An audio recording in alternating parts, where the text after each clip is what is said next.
Alors bonjour à toutes et à tous. C'est un grand plaisir, une grande joie pour moi et Monica d'être ici parmi vous aujourd'hui. Merci pour cette invitation.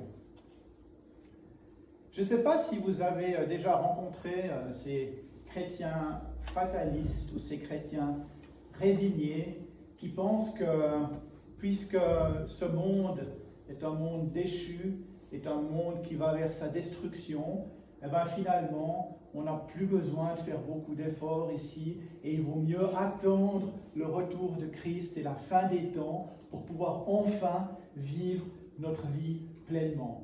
Moi, j'ai rencontré un jour un chrétien qui pensait un petit peu comme ça et je ne sais plus pourquoi, mais on parlait de protection de l'environnement. Et puis il me disait que, ouais, finalement, pour nous, les chrétiens, on ne devrait pas trop se soucier de la protection de l'environnement, puisque de toute façon, Dieu va créer de nouveaux cieux et une nouvelle terre, que cette terre va disparaître et qu'elle va être détruite. Et bien finalement, on n'aurait pas trop besoin de se préoccuper de la protection de l'environnement, de la nature. Et moi, je me souviens que ça m'avait interrogé, puis je me disais, mais est-ce que c'est vraiment comme ça? Est-ce que ça correspond vraiment à l'enseignement biblique de penser qu'on peut simplement, ok, on sait qu'on a le salut dans le Seigneur, puis on attend simplement la fin des temps pour pouvoir commencer à vivre notre vie pleinement.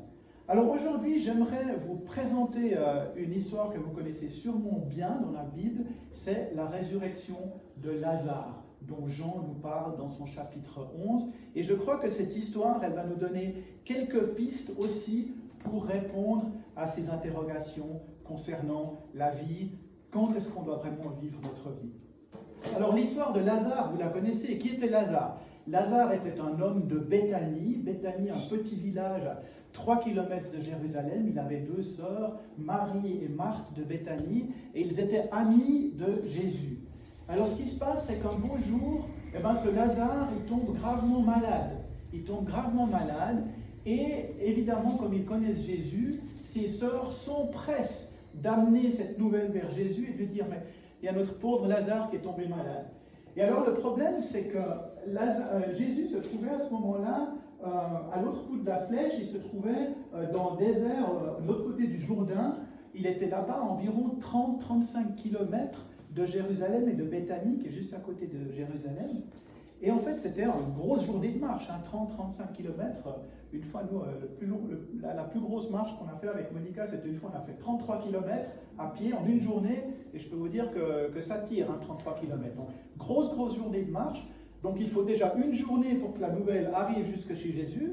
Et quand Jésus reçoit cette nouvelle, il ne court pas tout de suite à Béthanie, ou il ne guérit pas tout de suite Lazare à distance, mais il attend encore 2 jours. Il dit non, on va rester là, on attend encore 2 jours. Et puis 2 jours après, il dit à ses disciples, maintenant Lazare est mort. Il sait à distance, il sait que Lazare est mort, et il dit il est mort, mais maintenant on va retourner en Judée, on va aller à Béthanie pour lui le réveiller, lui redonner la vie. Et alors là, il se dirige vers Béthanie, et quand ils arrivent, Lazare est déjà mort, et alors la sœur de Lazare, Marthe, elle arrive en courant, elle le supplie, dit Jésus, pourquoi tu n'es pas venu plus tôt? Maintenant il est déjà mort, mais je crois quand même que tu peux faire un miracle. Et là, effectivement, Jésus le fait. Il ordonne à Lazare de sortir de la tombe. Il dit Lazare sort du tombeau, il sort et il est vivant et il accomplit ce miracle. Alors, le village de Béthanie, aujourd'hui, donc vous voyez, il est tout près de Jérusalem, 3 km et demi, vous pouvez le faire en une petite heure de marche, et il porte aujourd'hui le nom en arabe de Al-Azaria. Donc l'événement de la résurrection de Lazare a tellement marqué les esprits que le nom de la ville, maintenant du village, c'est le nom de Lazare. Encore aujourd'hui, 2000 ans plus tard, il porte le nom de Lazare. Alors avec ça, j'aimerais entrer dans notre texte du jour qui est Jean, chapitre 11, versets 17 à 27. Je vais vous le lire. Jean 11, 17 à 27. À son arrivée, Jésus trouva que Lazare était depuis 4 jours déjà dans le tombeau. Béthanie était près de Jérusalem, à moins de 3 km, et beaucoup de Juifs étaient venus chez Marthe et Marie pour les consoler de la mort de leur frère. Lorsque Marthe apprit que Jésus arrivait, elle alla à sa rencontre, tandis que Marie restait assise à la maison. Marthe dit à Jésus, « Seigneur, si tu avais été ici, mon frère ne serait pas mort. Cependant, même maintenant, je sais que tout ce que tu demanderas à Dieu, Dieu te l'accordera. » Jésus lui dit, « Ton frère ressuscitera. » « Je sais, lui répondit Marthe, qu'il ressuscitera lors de la résurrection le dernier jour. Et Jésus lui dit, « C'est moi qui suis la résurrection et la vie. Celui qui croit en moi vivra, même s'il meurt. Et toute personne qui vit et croit en moi ne mourra jamais. Crois-tu cela ?» Elle lui dit, « Oui, Seigneur, je crois que tu es le Messie, le Fils de Dieu, qui devait venir dans le monde. » Voilà pour notre texte du jour. Alors, tout d'abord, j'aimerais parler un peu de ce nom de Lazare, parce que c'est un nom qui apparaît pas très souvent, on a l'impression, dans la Bible. Il y a cette histoire justement de sa résurrection. Mais en fait, c'est un nom en hébreu, c'est Eliezer. Et c'est un nom qui apparaît plusieurs fois dans l'Ancien Testament déjà, et ça veut dire en fait « Dieu est mon aide », celui que Dieu a aidé. Alors effectivement, notre Lazare, on peut dire que Dieu l'a bien aidé puisqu'il lui a rendu la vie ici. Et vous avez aussi dans l'Ancien Testament, vous avez un des fils de Moïse qui s'appelle Eliezer, vous avez un fils adoptif, un héritier d'Abraham qui s'appelle Eliezer, donc c'est un nom qui est finalement assez courant. Et on nous parle ici de ces 4 jours dans le tombeau. Et ça, c'est un élément important parce que après 4 jours dans le tombeau, on peut savoir que le corps était déjà évidemment en décomposition, il sentait mauvais, et pour tout le monde, il était absolument clair que cette personne devait être morte, elle ne pouvait pas être vivante après 4 jours.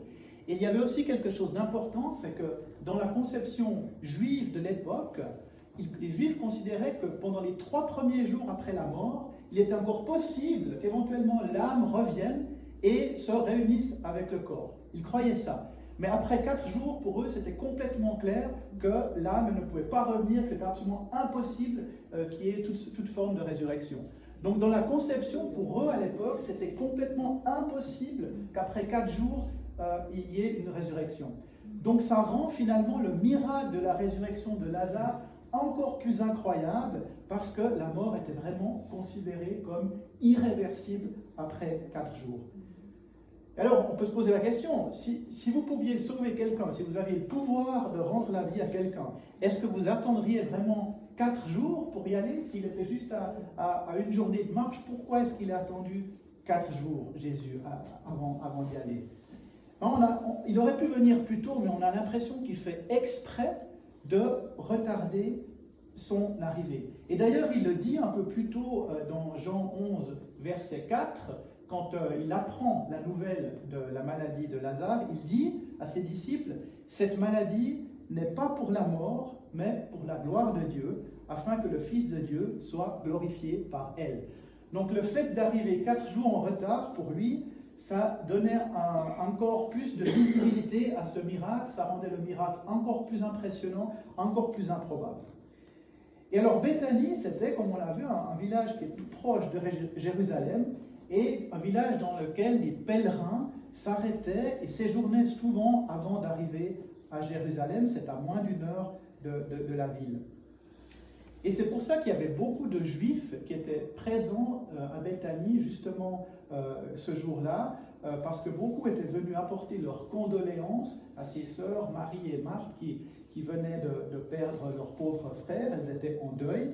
Et il semblerait aussi que la famille de Lazare était une famille assez fortunée, ou en tout cas d'une certaine importance, parce qu'il y a beaucoup de monde qui était venu ce jour-là de Jérusalem.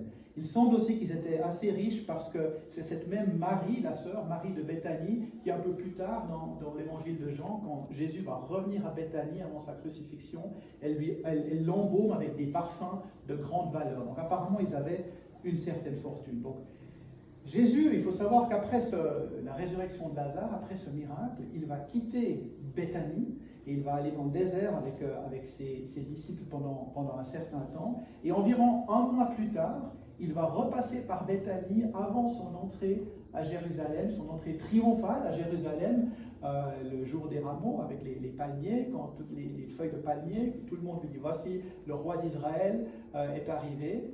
Et 1 semaine plus tard, évidemment, il va être crucifié, mis à mort.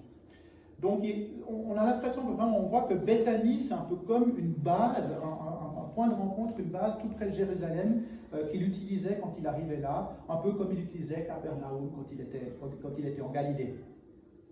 Et alors les événements de Béthanie, donc cette résurrection de Lazare, elle prépare le terrain pour le grand miracle de la résurrection de Jésus qui va arriver un peu plus tard, un mois plus tard.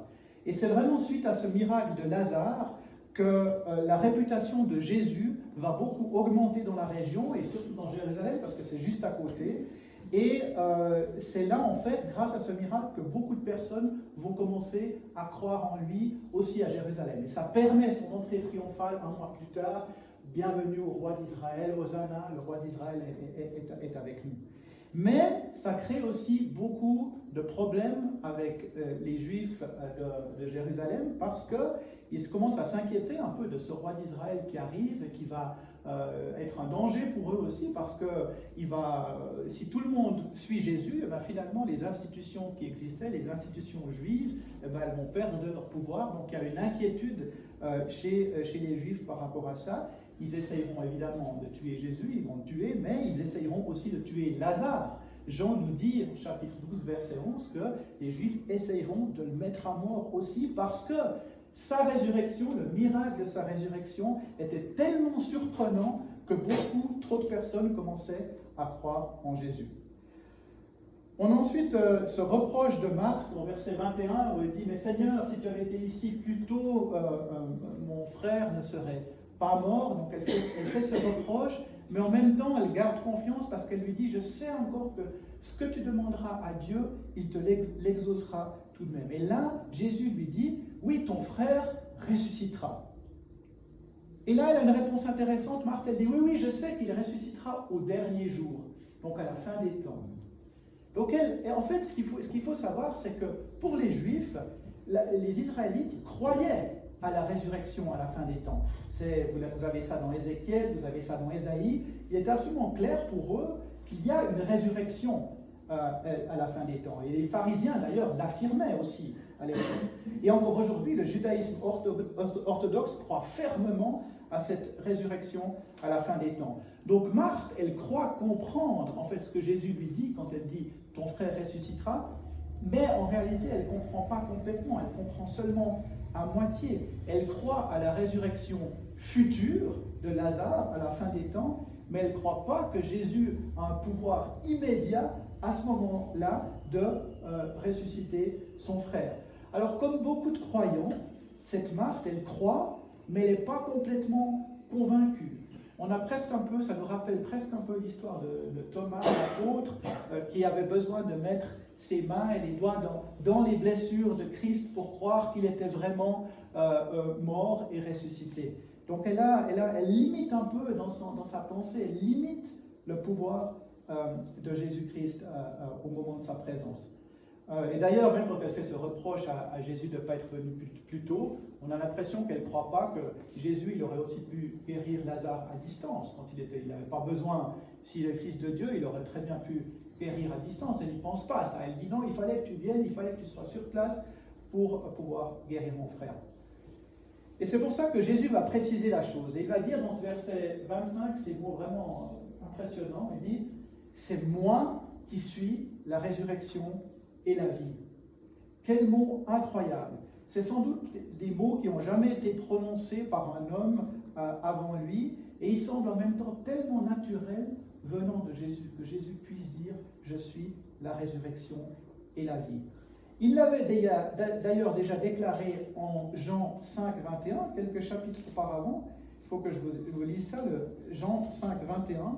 Il avait déclaré ce pouvoir de donner la vie, puisqu'il disait en 5, 21, « En effet, comme le Père ressuscite les morts et les fait vivre, de même aussi le Fils fait vivre qui il veut. » Donc il avait déjà dit ça. Il avait annoncé ce pouvoir. Donc ce qu'il voulait dire à Marthe, c'est que si tu crois que ton Seigneur peut ressusciter dans le futur, il le peut aussi maintenant, tout de suite. Il a les pleins pouvoirs. Il est devant toi, ici et maintenant. Il est lui-même la vie, Dieu de la vie. Il est la vie qui ressuscite les morts.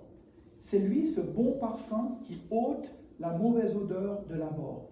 Et cette vie, c'est maintenant. C'est pas seulement dans le futur, à la fin des temps. comme le croyaient les Juifs. La résurrection et la vie s'incarnent en Jésus, c'est lui la vie incarnée. En fait, en Jésus, il n'y a plus cette séparation de passé, présent et futur. Tout ça, ça n'existe plus. Si vous prenez Hébreux 13, verset 8, Hébreux 13, verset 8, il nous dit, l'auteur de la lettre aux Hébreux nous dit, Jésus-Christ est le même hier, aujourd'hui et pour l'éternité. Donc il n'y a plus de séparation entre passé, présent et futur. Avec Jésus, c'est vraiment la vie éternelle que nous avons. Et en verset 26, finalement, il conclut en disant « Les croyants vivent et ne meurent jamais. Les croyants ne meurent jamais malgré la mort de leur corps physique. » Et ça, c'est tout à fait, ça correspond à ce qu'il nous dit à d'autres moments dans la Bible. Vous vous souvenez qu'il y a cet épisode dans Matthieu où il y a quelqu'un qui veut suivre Jésus, qui veut devenir disciple de Jésus, mais il dit « Attends, parce que je vais aller enterrer mon père encore. Je vais aller ensevelir mon père. » Et Jésus lui dit « Non, non, suis-moi et laisse les morts ensevelir leurs morts. » Jésus, il ne s'intéresse pas à la mort, il s'intéresse à la vie. Jésus, il veut qu'on le suive, il veut la vie. Dieu est un Dieu, c'est le Dieu des vivants, c'est pas le Dieu des morts. Il le dit Matthieu 22, 32, Dieu est le Dieu des vivants, pas des morts. La mort a été engloutie dans la victoire de Jésus, elle n'a plus d'emprise sur le croyant. Alors le corps physique, c'est vrai que le corps physique, il meurt toujours. Les souffrances, nos souffrances existent, souffrances physiques, souffrances émotionnelles, mais ce que Jésus enlève, c'est l'aiguillon de la mort sur le croyant. La mort n'est plus une calamité pour le croyant, n'est plus une affliction. J'oserais même dire, la mort est pour le croyant un retour aux sources. Et il finit en posant la question de foi à Martha. Il lui dit, crois-tu cela ? La garantie de cette vie se reçoit par la foi. La foi est donc nécessaire. Il demande à Marthe de croire à cette possibilité que Jésus peut redonner la vie à son frère. C'est une épreuve de foi et ça a été nécessaire qu'elle dise « Oui, Seigneur, je crois cela » pour qu'il puisse redonner la vie à Lazare. Donc il lui demande pas simplement « Oui, Marthe, est-ce que tu te sens mieux maintenant que je t'ai dit ça? Est-ce que tu te sens un petit peu consolée? Est-ce que ça va mieux? On va boire un café maintenant. » Non, non. Il lui dit « Crois-tu cela? Crois-tu cela que j'ai le pouvoir de rendre la vie à ton frère ?» Donc, voilà, il lui demande et elle dit oui. Et finalement, il va au tombeau et il ressuscite Lazare. Alors, je vous ai mis quelques images d'art médiéval, en fait, parce que j'aurais pu vous mettre, vous savez, aujourd'hui, on fait des films chrétiens magnifiques. On prend un magnifique acteur pour Jésus, on prend une magnifique actrice pour Marthe, une magnifique actrice pour Marie, probablement. Et moi, j'aime bien regarder un petit peu comme les peintres du Moyen-Âge. On peint cette situation de Lazare parce qu'il y a des petits détails qui sont souvent intéressants. Alors ça, c'est Giotto, c'est le XIVe siècle. Il a peint la résurrection de Lazare comme ça. Alors, vous voyez Jésus, les disciples, et vous voyez ce Lazare qui sort encore dans toutes ses grandes lettres. Vous voyez Marthe et Marie aussi. Donc ça, c'est une représentation. Et vous avez cet autre du XVIe siècle, un peintre hollandais, Juan de Flandre, qui représente, alors c'est un tombeau un peu différent. Vous voyez Jésus, les disciples, et puis je vous ai agrandi sur l'image ces gens qui sont à la porte en fait. Et on a l'impression, alors ça pourrait être la porte du cimetière, mais on pourrait aussi dire que comme c'est à 3 km simplement de Jérusalem, c'est peut-être aussi, on peut s'imaginer que c'est la ville de Jérusalem derrière. Et on voit donc dans les visages des Juifs qui sont venus justement pour l'enterrement, pour donner leur condoléances, on voit qu'il y a comme une forme presque d'inquiétude ou je ne sais pas si c'est un doute par rapport à la résurrection, parce qu'ils ont quand même vu cet événement incroyable de la résurrection, ils sont quand même quelque part obligés d'y croire, mais en même temps il y a un peu une crainte parce qu'ils se disent mais qu'est-ce qui va se passer maintenant si ce Jésus va à Jérusalem, ben nos institutions elles vont disparaître. Et on a l'impression qu'ils ne sont pas vraiment réjouis, il y en a, ils se grattent la barbe un peu, ils disent mais qu'est-ce qu'on va faire? Et ils sont en train de planifier quelque chose, on sait qu'ils voudront d'ailleurs tuer Lazare plus tard. Voilà, donc vous avez cette image de Lazare, et puis voilà, c'est des peintures, hein, c'est des images artistiques, mais pour dire que moi je trouve que Lazare, pour quelqu'un qui était mort pendant 4 jours, il a l'air encore pas trop mal. Hein, ça sera pour plus tard. Ok, alors, je reviens à mon texte. Qu'est-ce que ça veut dire pour nous aujourd'hui tout ça? On a vu donc que le croyant, en tant que croyant, nous avons l'assurance du fait que nous vivrons malgré la mort physique.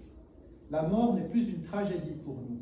Avec Jésus, la mort n'a plus d'emprise et plus de pouvoir puisqu'il est lui-même la vie. Et il faut bien se souvenir qu'en Christ, nous sommes une nouvelle création, nous sommes de nouvelles créatures jouissant de la vie éternelle en Christ. Et par la résurrection de Lazare, Jésus a aussi préparé le scénario de sa propre mort et résurrection qui arrive un mois plus tard quand il revient à Jérusalem. Donc l'image de la tombe vide de Lazare, c'est aussi l'image de la tombe vide de Jésus. Un mois plus tard, c'est une manière de préparer ses disciples à ce qui va se passer à Golgotha. Et être confronté à la mort, chers amis, c'est pas facile. Et les cas de résurrection sont plutôt rares de nos jours. Alors, comment affrontons-nous notre mort? Comment affrontons-nous la mort de nos proches? Moi, j'ai vécu ça. J'ai perdu ma maman il y a une dizaine d'années. Elle avait un cancer terminal avec une hémorragie cérébrale grave. Elle était à l'hôpital de la Samaritaine, à Vevey ici, et dans un coma. Moi, j'ai dormi pendant 10 jours dans cet hôpital à côté d'elle, sur un lit d'hôpital, pour passer les derniers temps avec elle. Et tous les médecins étaient complètement clairs. Ils avaient dit, c'est fini, c'est une question de jours ou de semaines, il n'y a aucune chance. Et alors, c'est intéressant parce qu'à ce moment-là, vous savez ce qui se passe. Vous avez le balai des amis, la famille qui vient rendre visite. On va encore venir rendre visite à la personne une dernière fois. Et alors vous avez tous ces discours qui viennent. Si c'est des croyants, ils disent oui, on sait que la médecine, elle dit que la personne n'a aucune chance, mais on peut encore espérer un miracle, on peut encore prier pour un miracle. Vous avez les croyants qui vous disent ça. Et les non-croyants, ils vous disent oui, mais il y a encore les miracles de la science, on ne sait jamais, c'est encore possible qu'il y ait quelque chose qui se passe. Donc vous avez toujours, personne ne parle de la mort. Même si la personne est condamnée, il n'y a personne qui vous dit ah c'est super, elle va mourir. Tu vois. C'est pas comme ça, on ne parle pas de la mort. On dit, oui, il y a encore un miracle qui va arriver. Puis alors évidemment, il n'y a pas eu de miracle, elle est morte. Et qu'est-ce qui se passe après? Vous savez, c'est le nouveau balai. C'est les mêmes personnes qui reviennent et qui vous disent, s'ils sont croyants, ils vous disent, c'est bien, elle est avec le Seigneur, c'est mieux comme ça, c'est très bien, elle a la paix maintenant dans le Seigneur. Puis s'ils ne sont pas croyants, ils vont vous dire, oui, c'est quand même mieux parce qu'elle avait toutes ses souffrances, donc maintenant elle ne doit plus souffrir, elle est tranquille, maintenant au moins tout ça c'est terminé, puis pour toi aussi c'est mieux. Mais de nouveau, on n'aime pas parler de la mort, on n'aime pas parler de la mort directement, on n'aime pas cette odeur, on n'aime pas en parler. D'ailleurs, jusqu'à aujourd'hui, moi les hôpitaux, chaque fois que j'y vais, j'aime pas l'odeur de l'hôpital, simplement parce que j'ai vécu ça, j'étais ces 10 jours dans cet hôpital et ça me rappelle toujours. Donc on n'aime pas parler de ça. Mais moi, je vous pose la question, avons-nous besoin d'un miracle comme celui de Lazare pour pouvoir croire au Seigneur? Est-ce qu'on a besoin d'un tel miracle? Est-ce qu'on a besoin de voir un mort qui sort de la tombe et revivre pour pouvoir croire? Parce que vous vous souvenez que dans notre histoire, même avec ce miracle, certains ont cru, mais beaucoup n'ont pas cru. Et malgré l'entrée triomphale de Jésus à Jérusalem, ils l'ont quand même tué une semaine après. Donc, ce n'est pas l'intensité du miracle que tu vis qui doit te convaincre. Ce n'est pas ça, ce n'est pas l'intensité, ce n'est pas le miracle le plus incroyable que tu dois attendre. C'est dans ton cœur directement que le Seigneur t'a touché et qu'il t'a appelé. Alors, que réponds-tu, toi, à la question de Jésus à Marthe? Crois-tu que quiconque en Jésus vivra et ne mourra jamais? Mais je vous pose la question, crois-tu cela? Crois-tu cela, Daniel? Crois-tu cela, Tali? Crois-tu que celui qui a le Seigneur, il vivra et ne mourra pas? Amen. Est-il vraiment si difficile de croire à la résurrection? En fait, si Dieu a tout créé, si Dieu a créé l'univers, s'il t'a créé toi, tout ce qui est là, il l'a créé. Mais qu'est-ce que c'est une résurrection pour lui? C'est pas difficile de redonner la vie à quelqu'un.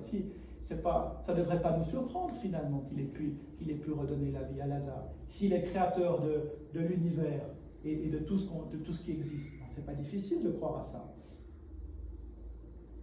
Alors grâce à ta foi, souviens-toi que tu es une nouvelle créature en Jésus. Tu as ce parfum de vie en toi. C'est un parfum de vie. Alors ce n'est pas un fatalisme, comme je vous disais au début, cette chrétiens fatalistes qui disaient ça ne sert à rien, attendons la fin des temps. Ce n'est pas un fatalisme du style le monde est difficile, nous vivons dans les tribulations, le monde nous déteste, nous tombons malades. Même si d'ailleurs c'est vrai, on tombe malade et on meurt. Et même Paul avait par moments ces pensées fatalistes dans Philippiens quand il disait « J'ai le désir de m'en aller et d'être avec Christ, car cela est bien meilleur. Mais à cause de vous, il est plus nécessaire que je demeure dans ma chair. » Donc il savait qu'il avait une mission, il avait quelque chose à faire ici. Il ne voulait pas partir, il savait que peut-être je serais mieux avec le Seigneur, mais j'ai une mission, j'ai quelque chose à faire sur cette terre. Et on a tous cette mission. Alors ce que le Seigneur te demande, ce n'est pas de sortir du monde. Il ne demande pas une séclusion du monde, même si le monde est parfois difficile. Ce qu'il te demande, le Seigneur, c'est une participation active dans ce monde. La vie, c'est maintenant. La vie, c'est déjà maintenant. Vous vous souvenez, dans les années 90, il y avait une pub de Philips qui disait « Philips, aujourd'hui, c'est déjà demain ». Moi, je me souviens de cette pub. Je ne sais pas si vous vous souvenez. Philips, aujourd'hui, c'est déjà demain. Et moi, j'ai envie de vous dire, non, la vie, ce n'est pas déjà demain. La vie, c'est déjà aujourd'hui. La vie, c'est maintenant. Donc, n'attends pas ta mort et ta résurrection à la fin des temps pour commencer à vivre. Tu vis déjà. Tu es né comme une nouvelle créature de Christ, en Christ, même si ton corps physique apparemment vieillit un peu et que tu as quelques cheveux blancs en plus, ou plus de cheveux du tout, comme pour moi. C'est pas important, ça. Tu as été appelé à revivre comme Lazare. Et si tu revis en Jésus, alors vis pleinement. Es-tu triste? As-tu vécu un deuil? Traverses-tu des difficultés peut-être? Mais alors prends espoir, reprends espoir comme Marthe. C'est dans ces moments-là qu'on apprend le plus du Seigneur. Mon frère, ma sœur, le Seigneur t'a appelé, il te redonne la vie. Et avec cela, il te donne une mission, c'est de faire une différence dans le monde, d'être ce sel de la terre, cette lumière du monde dont il te parle en Matthieu 5,13. Ne cache pas cette lumière sous ton lit, ne cache pas cette vie sous un visage défait et déprimé d'un lundi matin pluvieux, parce que demain, je crois qu'on annonce la pluie à Montreux, donc... Alors, ne fais pas ça. Fais voir cette lumière au monde pour qu'eux aussi soient touchés par cette bonne nouvelle du royaume de Dieu. Montre cette espérance que tu as dans le Seigneur Jésus, car il est un Dieu vivant et qui est ici parmi nous au moment où nous parlons, et véritablement assis à la droite du Père. Et nous avec lui, prends conscience du privilège que tu as de savoir ça. Et quand tu sors de cette église après ce culte, ne sors pas comme si tu sortais simplement d'un moment sympathique, passé en communion pour retourner dans un simple dimanche de février à Montreux. C'est pas ça la vie en Christ. Tu es en sa présence, alors sois différent, sois joyeux quand tu sors, même dans les moments difficiles. Quand tu vas rencontrer quelqu'un dans la rue, ne passe pas simplement ton chemin comme ça, sois attentif. Peut-être qu'il y a une personne qui a besoin d'un peu de cette lumière, qui a besoin d'un peu de cette parole de vie. Alors sors, mais ne sors pas la tête entre les épaules. Sois comme Marthe qui croyait à la vie. Reprends espoir, sors en sachant que tu es en sa présence, que tu vis grâce à lui. Tu es en présence de Dieu dans les lieux célestes. Et chers frères et sœurs, je ne peux pas terminer sans vous dire Éphésiens chapitre 2, versets 5 et 6, et je termine là-dessus. Éphésiens chapitre 2, versets 5 et 6. Nous qui étions morts par nos fautes, il nous a rendus à la vie avec le Christ. C'est par grâce que vous êtes sauvés. Il nous a ressuscités ensemble et fait asseoir ensemble dans les lieux célestes en Christ Jésus. Mais vous vous rendez compte de ce que ça veut dire? Il nous a ressuscités ensemble et fait asseoir ensemble dans les lieux célestes en Christ. Mais vous êtes assis dans les lieux célestes en Christ maintenant. Amen. Vous n'avez pas besoin d'attendre la fin des temps. C'est maintenant. La vie, c'est maintenant. Alors ta vie ne commence pas demain. Elle ne commence pas dans un an. Elle ne commence pas après ta mort. La vie, c'est maintenant et c'est pour l'éternité. J'ai envie de te dire aujourd'hui, sors du tombeau. Mais sors du tombeau, réjouis-toi et vis par la puissance et la gloire de notre Seigneur Jésus-Christ. Amen. Amen. Il y a des gens qui voulaient t'applaudir là, mais je crois qu'on va t'applaudir pour t'encourager.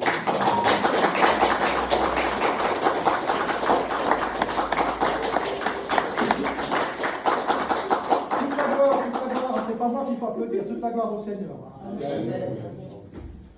Je ne sais pas si on va aux questions directement. Oui.